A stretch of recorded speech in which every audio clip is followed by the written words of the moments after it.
पालक का सीजन आते ही ना ये आलू पालक की सब्जी तो मैं जरूर बनाती हूँ। गरम गरम पराठों के साथ इसको खाने का मजा ही अलग है। अगर आपने इसे एक बार बना लिया ना तो आप इसे हमेशा बनाएंगे। सबसे पहले पैन में आप गरम करें ऑयल और फिर आप इसमें डालें जीरा, बारीक कटा हुआ लहसुन, अदरक और उसी के साथ हरी मिर्च।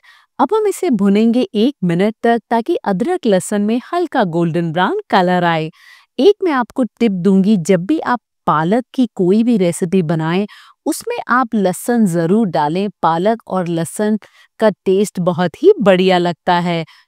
तो यहाँ देखिए इसमें हल्का गोल्डन ब्राउन कलर आया है, ऐसा ही हमें चाहिए।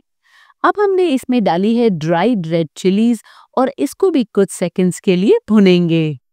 अब आप इसमें डालें बारीक कटे हुए प्याज और प्याज को हमें पकाना है सिर्फ 1 से 2 मिनट ताकि उसका कच्चापन निकल जाए और वो ट्रांसलूसेंट हो। प्याज को हमें ओवरकुक नहीं करना।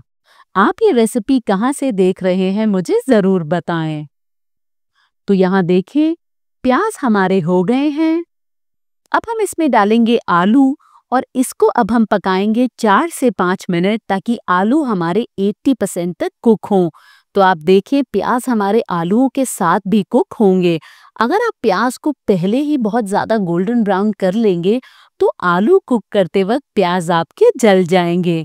तो ये आप छोटी छोटी चीज़ों का ध्यान रखें। तो बस इसको अच्छे से मिक्स करें और ढक के हम इसे पकाएंगे 80% तक। आगे मैं आपको बताऊंगी ऐसा क्यों। तो यहाँ देखिए आलूओं को मैंने 1-2 बार बीच में स्टर कर लिया है। ये अब बहुत ही बढ़िया लग रहे हैं। इसको अगर अभी आप फोर्क से इंसर्ट करेंगे तो ये अभी भी थोड़े से कच्चे हैं, ऐसे ही हमें चाहिए। अब आप इसमें डालें बारीक कटे हुए टमाटर और उसी के साथ नमक। इन सबको अब आप अच्छे से मिक्स करें और टमेटोज को हम कुक करेंगे 2 से 3 मिनट ताकि ये अच्छे सॉफ्ट और मशी हो जाएं। टमेटोज कुक करते वक्त नमक जरूर डालें, उससे टमेटोज का कुकिंग प्रोसेस फास्ट होता है। तो ढक के अब हम इसे पकाएंगे। यहाँ आप देखें 2 से 3 मिनट में ही टमेटोज हमारे अच्छे सॉफ्ट एंड मशी हो गए हैं। तो हमने क्योंकि आलूओं को 80% तक कुक किया था वो इसलिए क्योंकि हम इसे टमाटर के साथ भी पकाएंगे। अगर आप आलूओं को पहले ही पूरा कुक कर लेते तो वो अभी मशी हो जाते। अब हम इसमें डालेंगे रेड चिली पाउडर, धनिया पाउडर, हल्दी पाउडर और उसी के साथ थोड़ा सा गरम मसाला। इन सबको अब आप अच्छे से मिक्स करें। तो जब आप आलू पालक इस तरह से प्याज और टमाटर का मसाला बना के डालते हैं तो उसका टेस्ट बहुत ही बढ़ जाता है। तो आप सिंपल नहीं बनाएं, इस तरह से बनाएं मसाले वाले, ये आपको बहुत पसंद आएंगे। तो बस इसको अब हम पकाएंगे 1 से 2 मिनट और स्पाइसेस के साथ।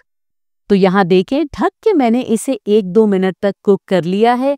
ये बहुत ही बढ़िया लग रहे हैं। आप चाहें तो आलू ऐसे भी खा सकते हैं, ये बहुत ही टेस्टी हैं। बट क्योंकि हम आलू पालक बना रहे हैं तो मैं इसमें डालूंगी हमारी फ्रेश कटी हुई पालक। इसको मैंने अच्छे से धो के पतला पतला काट लिया है। अभी हम इसे स्टर नहीं करेंगे, इसी तरह से हम इसे ढक के रख देंगे। तो ये हम इसलिए कर रहे हैं क्योंकि अगर आप अभी स्टर करेंगे आपको थोड़ी दिक्कत होगी। तो 2 मिनट बाद मैं आपको दिखाऊंगी ये कैसा लग रहा है। यहाँ देखिए 2 मिनट में ही पालक हमारी सॉफ्ट हो गई है और ये अब आप इजीली स्टर कर पाएंगे। तो बस अब आप इसको अच्छे से मिक्स करें। पानी हम इसमें बिल्कुल भी नहीं डालेंगे क्योंकि पालक के अंदर खुद का पानी होता है। एक मैं आपको टिप दूंगी, जब भी आप पालक से कोई भी रेसिपी बनाएं, पालक आप बिल्कुल फ्रेश काटें, पहले काट के नहीं रखें वरना वो काली पड़ जाएगी। तो बस इसको अब आप करें अच्छे से मिक्स और ढक के हम इसे पकाएंगे 4 से 5 मिनट और। यहाँ देखिए 4 मिनट बाद ही पालक हमारी अच्छे से कुक हो गई है, उसने अपना पानी भी छोड़ा है। और इसमें अब मैं डालूंगी 1 चम्मच देसी घी। ये डाल के आप इसे 1 से 2 मिनट तक भूनें। ये स्टेप आप जरूर करें, इससे जो आलू पालक है इसका टेस्ट बहुत ही बढ़ जाता है। तो बस इसको आप अच्छे से मिलाएं। तो यहाँ देखें ऑयल इसने रिलीज कर दिया है और कलर भी बहुत ही बढ़िया आया है।